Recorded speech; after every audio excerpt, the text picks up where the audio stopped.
All right, everybody, welcome back to the #1 television program in the history of the entire universe.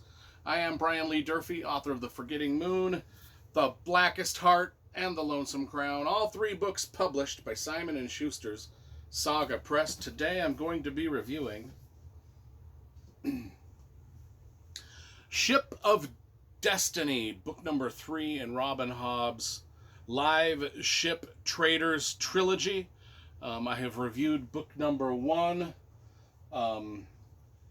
Ship of Magic, and I have reviewed book number 2, Mad Ship, previously on the channel. If you want to see either one of these reviews, just type in my name, Durfee, and the title of the book into your YouTube search bar, and the video review will magically show up on your screen.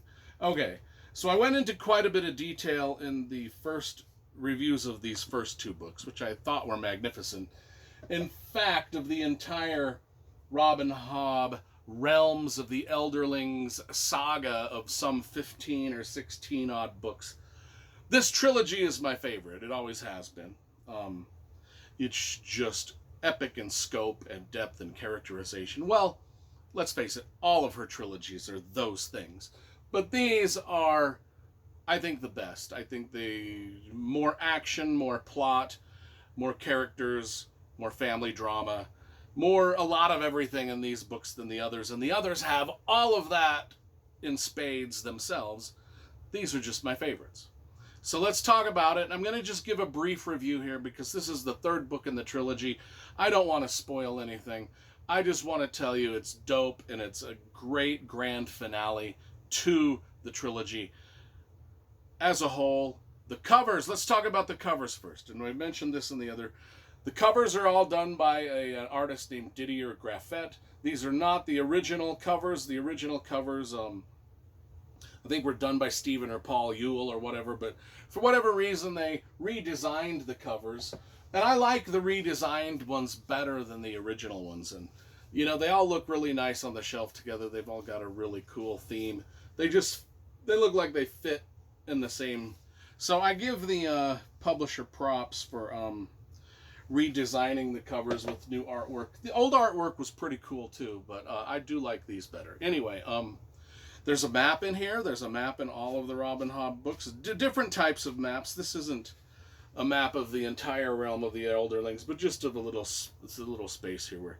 Anyway, so this book wraps all the plot lines up, and there was a lot of characters and a lot of family drama going on, a lot of action and adventure and talking animals and talking sea creatures and talking pirate ships, all boiled into this massive trilogy. And it all comes to a head here, and it wraps up great, wraps up perfectly. There's even a dragon in this thing that is probably one of my favorite dragons in any fantasy book of all time. It's just brutal. It eats things. It's not nice. It does dragon-like things.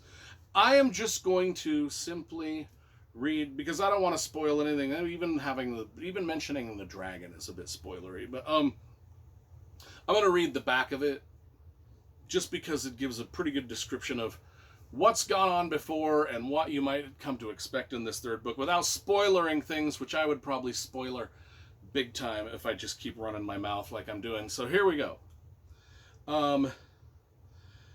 As Bingtown slides towards disaster, clan matriarch Ronica Vestrit, branded a traitor, searches for a way to bring the city's inhabitants together against a momentous threat. Meanwhile, Althea Vestrit, unaware of what has befallen Bingtown and her family, continues her perilous quest to track down and recover her live ship, the Vivacia, from the ruthless pirate Kennet.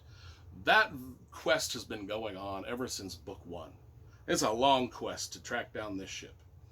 Bold though it is, Althea's scheme may be in vain, for her beloved Vivacia will face the most terrible confrontation of all, as the secret of the live ships is revealed. It is a truth so shattering it may destroy the Vivacia and all who love her, including Alethea's nephew, whose life already hangs in the balance. yeah, these live ships. Crazy idea, having ships, the mastheads talk, the bond with humans. I mean, we've had, like Alistair Reynolds, no, it was Peter F. Hamilton had those uh, space opera starfighter ships that were living creatures that would bond with humans, and they would fly them around space. It's a similar theory to these pirate ship things that bond with humans, and they're live ships. They're live ships. It's called the Liveship Traders because there's live ships, and it's called Traders because Liveship Traders, as in the trading back and forth. One of the things is which, and this, all three of these books go into this as thematically very hard, and that is the idea of trading slaves and the slave trade and stuff like that. So, heavy hitting subjects, great action and adventure, wonderful world building, and some of the best characterization and prose in the history of fantasy, if not the history of just literature altogether, is Robin Hobb. And this gets a 10 out of 10. The other books got 10 out of 10s. The entire trilogy gets 10 out of 10. And so there we have it, folks.